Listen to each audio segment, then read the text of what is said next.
औरंगजेब की ओर से ही सुलहनामे के खिलाफ की गई कार्रवाई से राजगढ़ पर जोश की लहर उठी।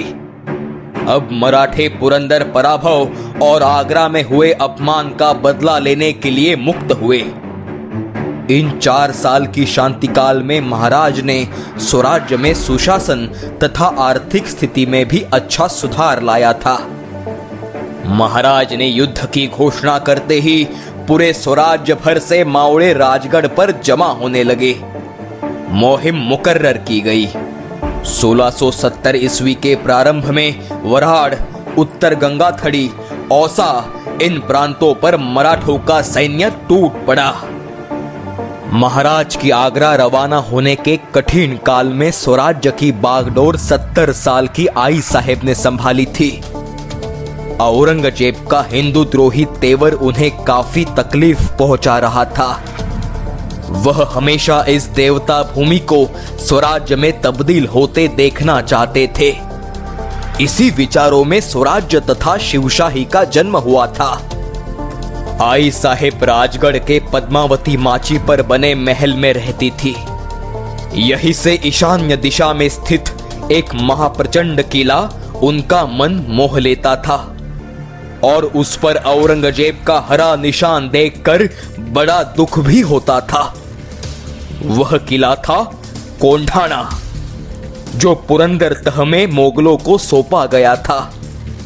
अब 4 साल बाद महाराज को भी कोंढाणा माने पुकार रहा था।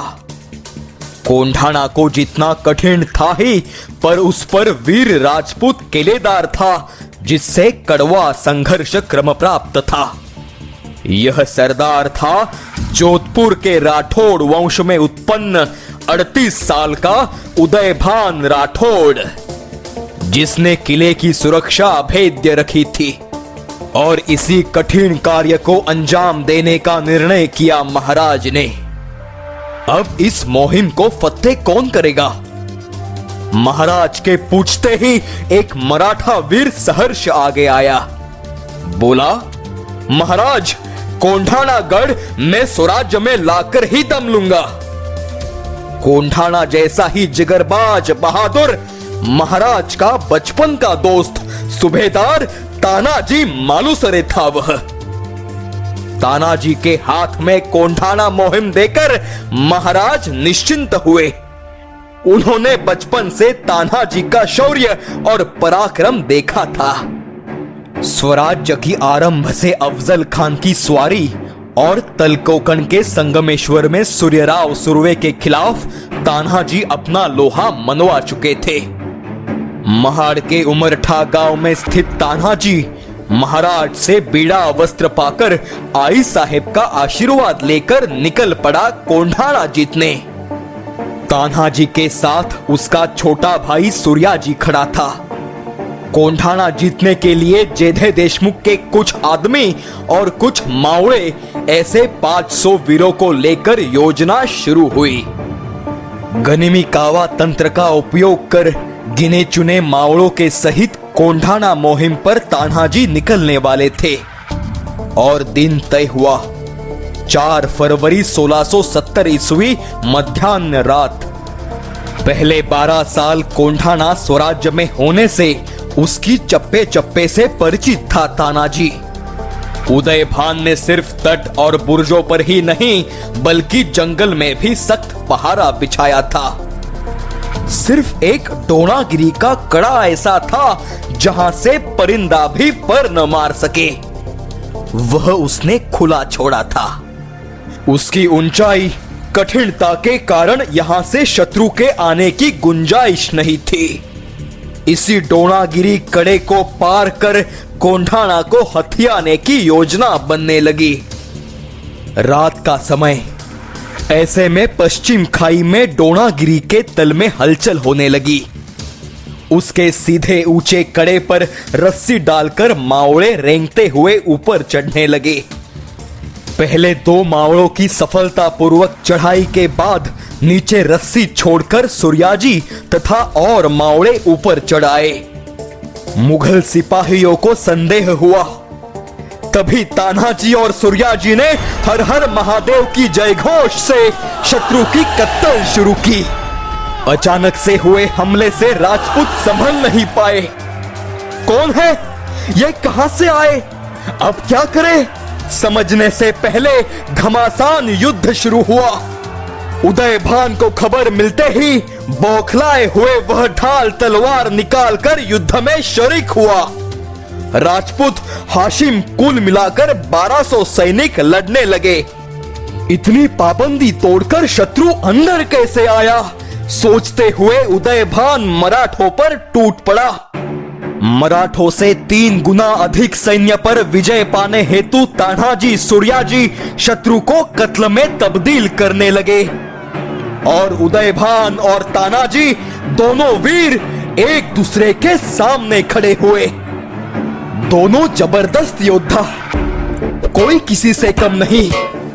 वे इतने आवेश से लड़ रहे थे कि अगर उनके हाथों में ढाल न होती तो जल्द ही कोई वीर गति को प्राप्त हो जाता। एक को स्वराज्य निष्ठा से तो दूसरे को अपनी बादशाही हेतु लड़ना था। मुगल शाही और शिवशाही का तांडव शुरू हुआ और उदयभान का एक जोरों का घाव झेलते समय तान्हाजी की ढाल 2 टुकड़ों में बट गई। तान्हाजी बिना ढाल से शत्रु पर टूट पड़ा। तान्हाजी उदयभान के वार अपने बाएं हाथ पर झेलने लगा और उदयभान पर वह बरस पड़ा। इसी हाथापाई में एक ही क्षण में तान्हाजी और उदयभान ने एक दूसरे पर वज्राघात किया। दोनों भी महायोद्धा एक ही समय धरती से आ मिले।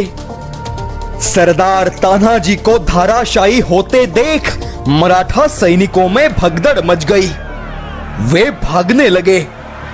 सूर्याजी को यह बात समझते ही उसका खून खौल उठा।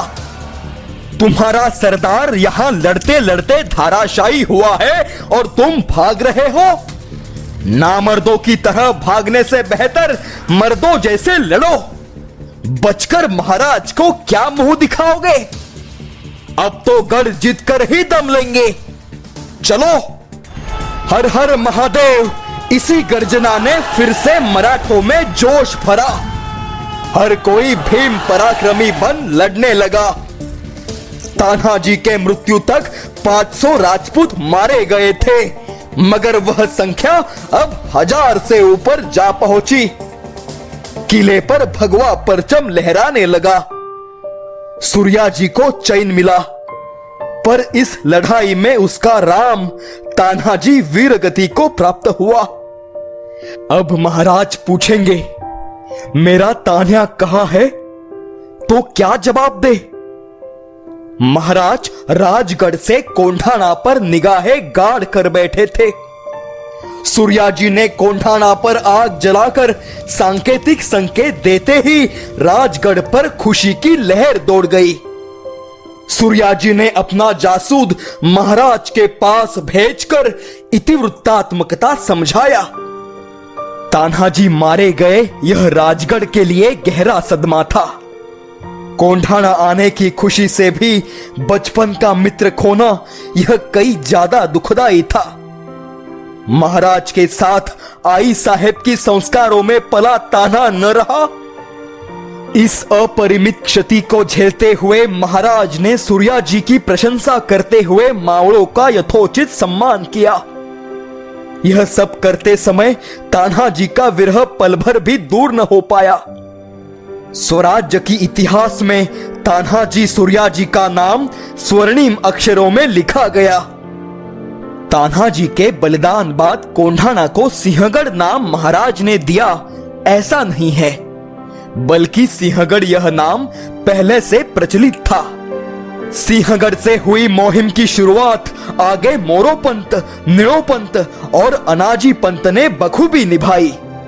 इसी समय वराड़, उत्तर गंगाथड़ी, औसा, इन प्रांतों से सुखवार्ताएं स्वराज्य में आ पहुंची।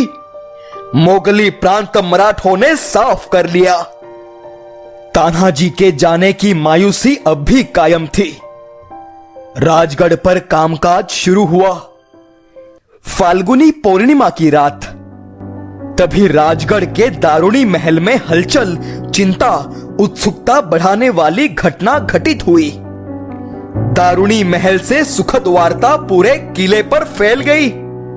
महाराज को पुत्र हुआ, नूतन राजकुंवर ने जन्म लिया। थोड़ी रानी साहेब सोयराबाई ने 24 फरवरी 1670 ईस्वी को सुपुत्र को जन्म दिया। आई साहेब की गोद में और एक पोता खेलने लगा। महाराज ने विपुल दान धर्म किया। ज्योतिषियों ने भविष्यवाणी की, यह पुत्र थोर राजा होगा, अपने पिता सम यश, कीर्ति तथा नाम कमाएगा। महाराज की इच्छा अनुरूप राजकुंवर का नाम रखा गया राजा राम। तान्हाजी की मृत्यु उपरांत ठीक 20 दिनों बाद राजा राम साहेब का जन्म हुआ। इस सुख दुख की आंख मिचौली से महाराज को जीवन भर खेलना पड़ा। फिर भी स्वराज्य हेतु स्थित प्रज्ञ बन वे आई भवानी का पावन कार्य जीवन भर करते रहे।